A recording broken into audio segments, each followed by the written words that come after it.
Good morning. Hi. Just finish the donut. So, elephant in the room, Rob had a donut and brought the donut on stage, delicious looking. We do not have donuts. So Rob was eating the donut and tried to hide the donut before we started. And I'm getting a whiff of this cakey goodness. Oh, who left this here? Well, I'm gonna say this for the end because Did you just set it on the couch? Yes. I mistimed that. I needed 30 more seconds to finish the donut. I didn't have 30 seconds. We don't have any time, but now it's gonna get squashed between the pillow. No, trust me. I know exactly what it is. I'm very conscious of it. Incoming. And I will get to it later. Pedro, zoom in on the deliciousness of this right here, please. This is Joe. Not to be confused with Morning Joe, which we're going to talk about in a second. We are. Look at this. Where are these? Oh, the pink one's always left over. Are for Josh, who produces Extra Josh! Stars. It's his birthday. Happy birthday, Okay. Josh! Happy birthday Yay. to you. Happy birthday to Happy you. birthday. Happy birthday, dear Josh. We're going to eat all your donuts, too. Yeah. We'll get a donut. She's so clever. So we'll save these. Yeah, you can hold them. Do you want to stuff those behind the couch? I need 30 minutes for all Thanks, those. Joe. Okay, Cupper, Oh my take it gosh, away. Happy birthday. Okay, so let's talk about Morning Joe. We clearly don't need sugar. Mika Brzezinski, Joe Scarborough, and President Trump all battling it out this morning. So if you didn't see it, let's start with the series of tweets as a result of, there they are, that's Mika and Joe. They host a show called Morning Joe. They've been hosting it for years. Now they're engaged. So there's that. But they are always talking about President Trump, and most of the time it's negative. They've been open about that. So this morning, President Trump, who by the way says that he doesn't watch their programming anymore, sent out this series of tweets saying that their show is poorly rated, saying that the hosts speak badly of him, and he called them some pretty bad names. Mika Brzezinski, he basically said that she was bleeding badly from a facelift when he was approached by her at Mar-a-Lago because they wanted to do an interview with him. And now the whole internet is going crazy, and even some constituents are weighing in. But Mika also is tweeting this morning about this. So we want to show you what her tweet is as of just about the last hour. She posted this photo. And it's a little boy grabbing a couple of Cheerios. And if the you can't see it there, but it says Cheerios are made for little hands. There we go. So she's going back to that. To the whole little that hands whole reference. thing. Yes. Right. We're also seeing a lot of other people weigh in this morning, though. This has become a major issue beyond politics. A lot of people just are not happy with what he has said.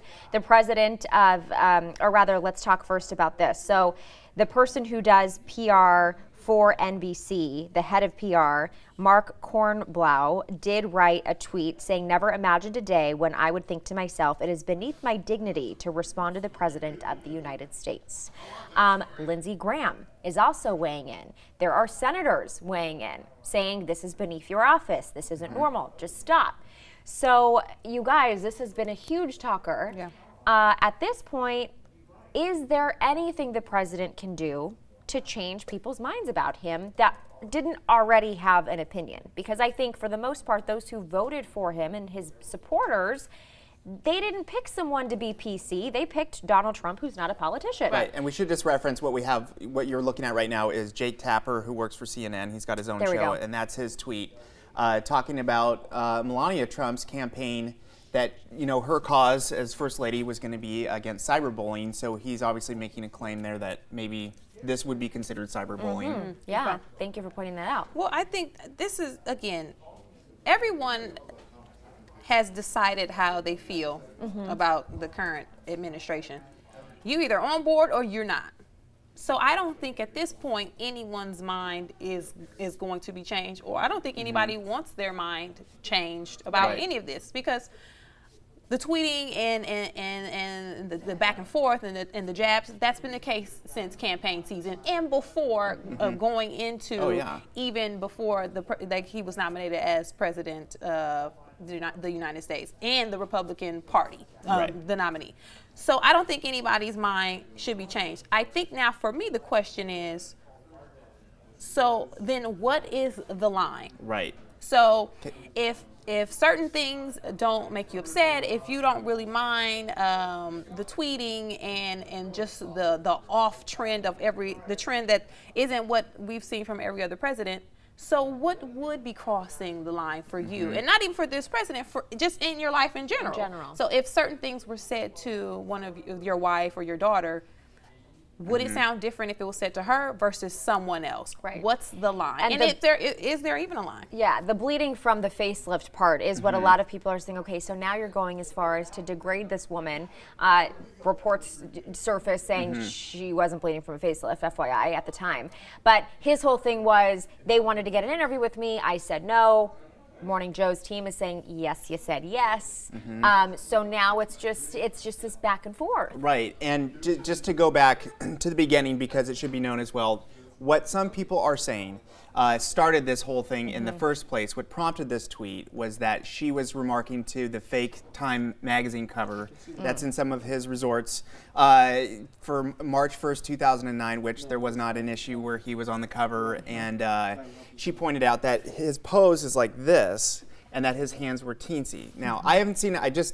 We're busy in the morning. I've just seen that people are talking about this. So if that's the case, so she says that, which prompts this series of tweets, which then prompts her response, which now is in this whole different level of discussion, which let's be honest about, it's pretty low right now.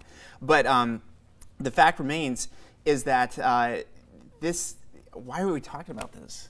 I mean, there's a huge piece of legislation that is hanging by a thread right now.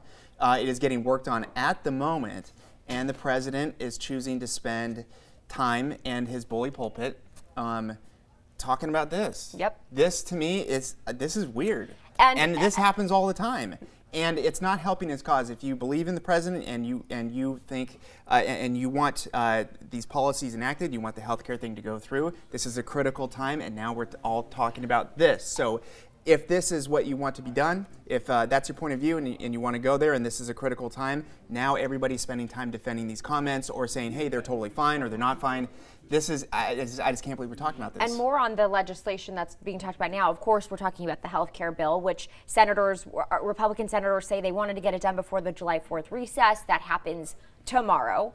So, there's just a distraction in the White House. And let's not forget, too, the travel ban goes into effect today. Right, exactly. 5 p.m. Pacific Standard Time, 8 p.m. on the East Coast. So for the things that are happening in the country right now and in the world, is it a distraction to you?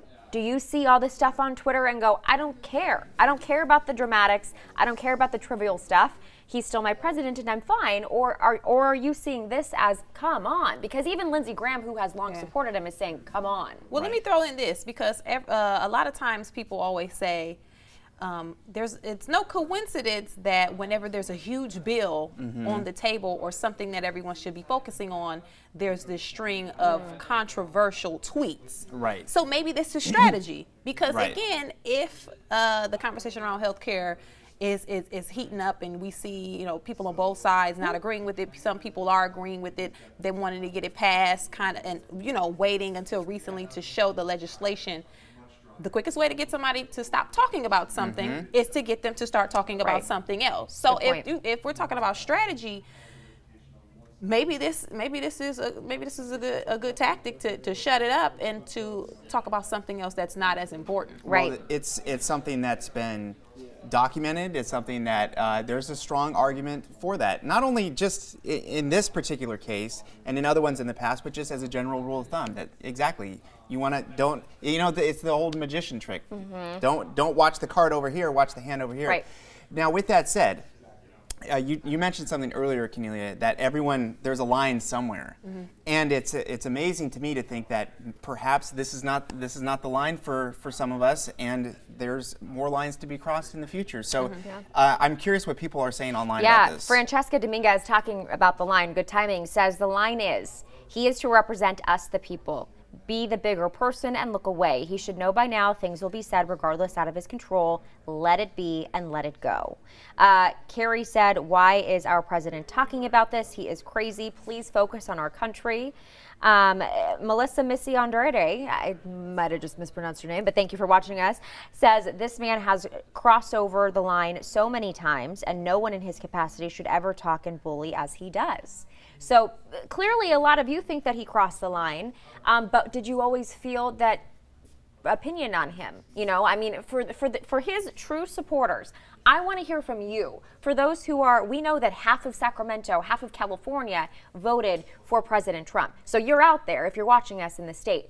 I want to know if you are a through and through diehard Trump supporter, does this cross the line for you, or are you sick of the media talking about this? Would you rather us talk about healthcare even while all this is going on? Because there was a conversation earlier today in our newsroom on whether or not we even talk about this in the morning show. Right. And is it news to you? You know, like this is a different platform, of course, with Extra Shot, but is this news, or would you prefer that as the media, we don't even talk about it? Well, I think at this point we kind of have to. In past administrations, we've seen more press conferences. We've seen more, even in the past few years, YouTube addresses where every week there's an address. We talk about certain things, get a little info out there for the people, and kind of keep everybody satisfied. But we don't have as many. That much dialogue anymore. Right. So we kind of have to look at the tweets and talk about them. Otherwise, there would be no correspondence between the White House and the people. So I don't think there's a choice. We don't have a choice but to mention the tweets and to talk about them. Otherwise, we won't be talking about nothing else. True. Right, and the way that the White House press briefings are covered these days, they've said, well, some days the cameras can be allowed and audio, some days not. Some days it'll be a off-camera gaggle, whatever that is. And so it'll be interesting because clearly there'll be many reporters that this will be the question if they get called upon that they will want to talk about. Yeah. And so we'll have to see internally how this is being treated as a big deal. We need to get out in front of it and address it, or we're not going to talk about it at all. Are we going to redirect to these other things that they want to talk about? I mean, it's going to be another one of these. White House press briefings have been notoriously kind of boring, dry things, but now they'll break into coverage for these things if there's a hot topic of the day, which this may become. If you're on Twitter right now, it's blowing up all over the place. Joyce says, if you want supporters to talk, acknowledge their comments on the air. Joyce, I asked, and I will say them out loud, I promise. So Debbie says, sick to death of the media. Debbie, thank you for your opinion. Also, Sandy, sick of the media talking about it. Go on with something more important. Cindy says yes. James says he lashed out. There's a surprise. You kids get off my yard. Kind of a strategy. Brian Quinn, real quick, said he didn't cross the line. Okay. And Roberta says at my job, we're not allowed to spend all day on social media. Roberta, in the media, we have to, because that's how our president of the United States is communicating with us now. Right. So what the president is doing is he is overriding the media, right? He is choosing to go straight to his supporters and the American people through this platform of Twitter, which means we now, as a journalist and as journalists, have to go to Twitter to be able to see what he's saying. And these are the things he's talking about on Twitter. Okay, and here's another thing that needs to be pointed out. It's an excellent point about why it's social media. In other words, it has nothing to do with the politics at hand. Sean Spicer, who's the spokesperson, press secretary, thank you.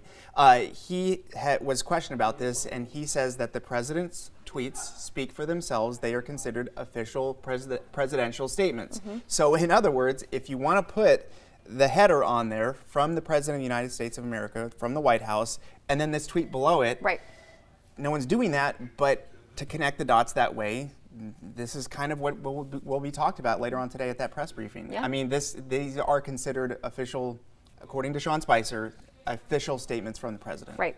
Okay, so again, for a comment from Teresa Johnson, he doesn't have the right to defend himself from all the lies. If this was you, would you defend yourself? Listen to the news. All they do is report negative on him. So I like to put things into personal life situations. So let's say you were the head of HR, right? You were the head of HR, and someone who was a manager in HR had a running joke that said something like, well, the head of HR is a mean dude. He's mean because him and his wife don't sleep together anymore, right? So as the head of HR versus the manager, is the head of HR then allowed to say something that could be potentially deemed as disrespectful to the manager, or is the head of HR required to address the comment in a head of HR manner? Yeah. So what's your official capacity? Is it a personal response, or do you respond in your official capacity? And in that case, if you are in that hierarchy, there are always checks and balances. So if someone says something that is offensive to another person, then someone steps in and they negate the situation. They look at the situation and they say, okay, this was done wrong, this was done correctly, this is what we're going to do to fix it in the future, and then you have to adjust, right, so that everybody can function as one and things can go smoothly. So that's what so taking it back to the beginning of the conversation, where's the line and where are the checks and balances? And we are, it can't be a free-for-all, because if that's the case, it's going to be a free-for-all for everybody. exactly. Right. And you know, there are a lot of senators right now responding to this, saying that this is not normal. He has essentially crossed a line. But does that make a difference? You know, Right. like, even if he crosses the line, he's the president of the United States. Right. And so what's going to happen if he crosses? And some people don't think there's a line that's crossed. So Right. then there's two conversations. Right, right. But clearly this is a conversation that has sparked a lot of your interest. There's a lot of your comments. I'm going to go back after this. I can't speak for these two. Right. And I'm going to respond to each of you, because I know I don't want you to feel like we're trying to choose sides on which ones are reading aloud, but we do want to get to the other topic today. But certainly a good discussion, so thank you for weighing in. I think that was a valuable topic. Exactly, and you know, and we're just normal people, just like you guys, and this kind of caught us all off guard this morning. So we're still processing our thoughts as we speak on Facebook Live right now. Right, right. Okay.